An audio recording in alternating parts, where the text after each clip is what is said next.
As your knowledge is growing with equations, we have to bring in a few other situations for you to handle.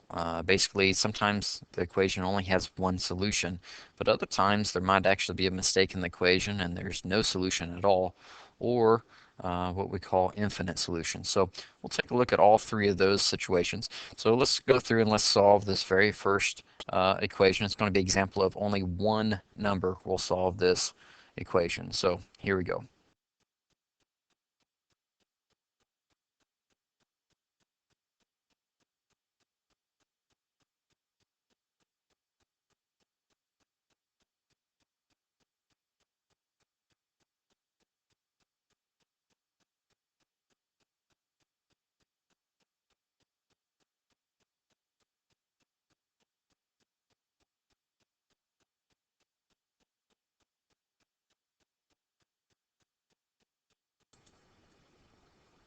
Now, after you solve an equation, if you have a variable left over on one side of the equal sign and it's equal to one number, then basically it's going to be one solution. So if you take this number and you plug it into the original equation, like this, and if it's the correct number, then it actually makes the equation correct. So let's go through and check this one.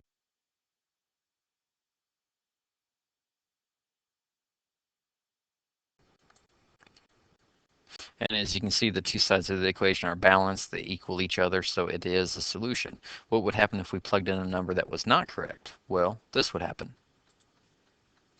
If we put in positive 2 into the equation, basically as you go through and you simplify that left side of the equation, you will get a number that's not equal to negative 92. And so we would say that 2 is not a solution. But when you plug in the proper value for that variable, it does make the equation into a true statement after you go through and simplify it. So that's what we're looking for. This is what you've run into every single time up until this point with the equations. Now we're going to run into two new scenarios, and let's take a look at the no solution scenario here. So let's go through and let's try to solve this equation, and what we're going to find is that there is no solution. So let's watch what happens.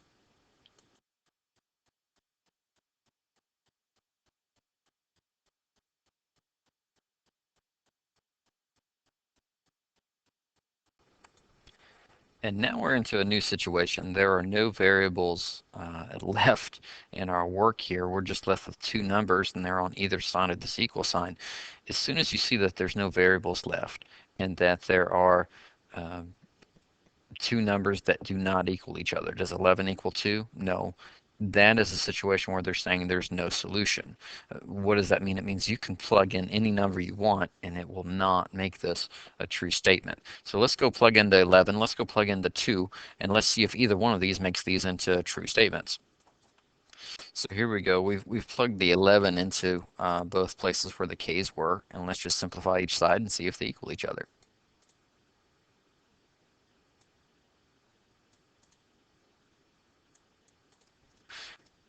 And as you can see, these two sides do not equal each other, so 11 is not a solution. Let's go back and try the 2.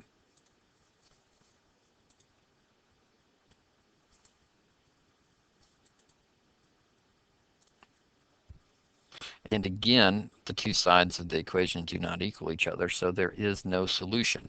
Why? Well, let's take a look at this. Let me get a copy of the original equation here so we can see it better. Here we go. Here's the original equation. Let's focus on the term that has the variable. So this is a negative 7k. And on the right side of the equation is the exact same thing. It's negative 7k. Now that does not mean instantly that there is no solution, but instead what that's doing is it's setting it up for a very interesting turn of events here. What's happening with this negative 7k on the left side of the equation? Well, it's being subtracted from 11. When we look over on the right side of the equation, negative 7k is having 2 added to it. So basically, there's no way that these two things can balance. If we had just negative 7k equaling negative 7k, we could actually solve that equation. For example, here's negative 7k equaling negative 7k. No matter what we made k, it would equal each other because there's the perfect balance on this equation. Over here on this left negative 7k is this positive 11 that's totally different than the plus 2 that's happening on the right side of the equation. So basically, they are not unbalanced. So take a look at these special situations where you see the variables that have the exact same setup on each side with their terms, like a negative 7k and a negative 7k. Be on the lookout for that, and then if you see that there's something different being done to it, you can actually go ahead and say, well, there's no solution. If they're looking for the work, you need to go through and solve it and get rid of the variables, and then you'd be left with two numbers on either side that do not equal each other, and then that's a sign of just, hey, no solution. And this is the special sign that you can actually make rather than writing out no solution.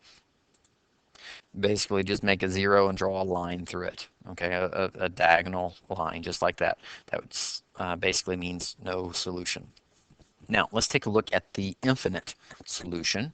It's a little bit easier than this one. We have here seemingly a equation that looks like it'd be pretty easy to solve even with this decimal outside. So let's just go straight into solving it, because this is what it's going to be like. You're going to be taking these equations. You're not for sure if it's going to be infinite solutions or no solutions or one solution. You're just going to jump into solving it, and it's when you run into it in the process of solving that you need to be able to identify if, oh, this is an infinite solutions. And we'll talk about what that means here in just a second as well. So let's go solve now.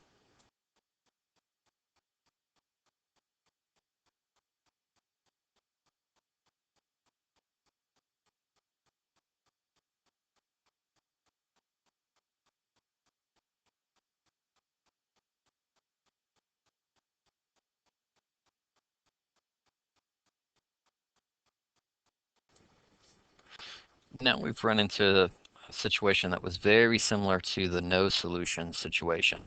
Remember when we had just two numbers left over and there was no variable?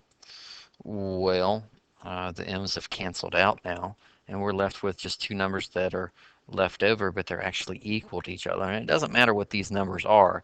If the left number is equal to the number on the right, and there's no variable, and you've simplified it down, you know, like 2 equals 2, or 6 equals 6, or negative 700 equals negative 700, then it's what we call an infinite solution.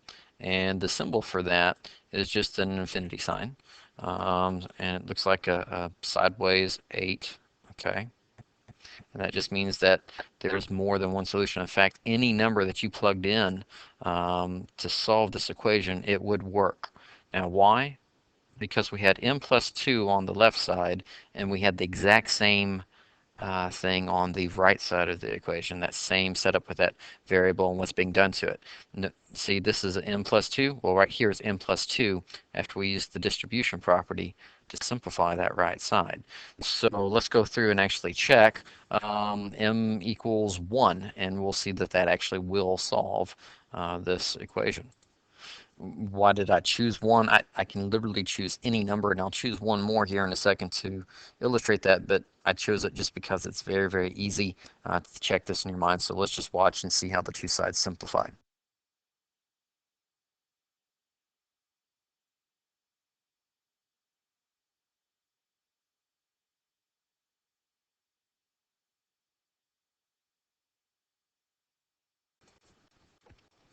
And there you go. It actually did make the equation true. Let's just put in another number. Let's make it a little bit bigger. Let's plug 10 into it and see if that works.